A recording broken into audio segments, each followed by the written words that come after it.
extraordinary thing happened to me when I was 19. My first girlfriend, I'd only been with her for a few weeks, was killed in a car accident. And I became friendly with the boyfriend I'd replaced. He lived in Sydney. We used to write to each other quite regularly. And not long after she died, I began to have this dream, and it became a recurring dream that lasted for a couple of years, that I would drive to Sydney in a blue Falcon. And such was my ignorance of the city that in the dream, although dreams don't pay much account of reality, I suppose, I would drive over the Sydney Harbour Bridge, turn left through King's Cross and go down to Bondi. And the blue Falcon motor car that I gave Cliff Hardy when I wrote the first book, The Dying Trade, nearly 20 years later, that blue Falcon is the blue Falcon from that dream.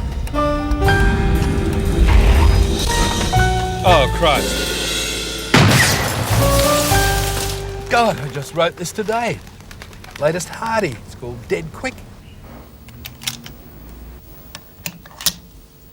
The Private Eye story is the city version of the Western.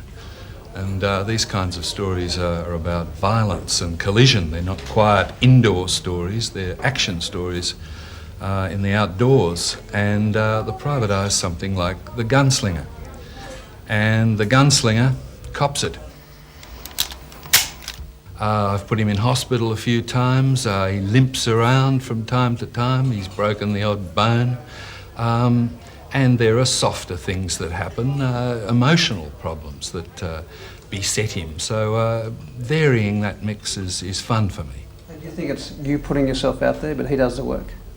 Yeah, there's a sense of that. There's a sense of me pretending to be tough, just trying out what it would be like to be tough out 17 books already and still no sign of you slowing down. I get beaten senseless in nearly every book.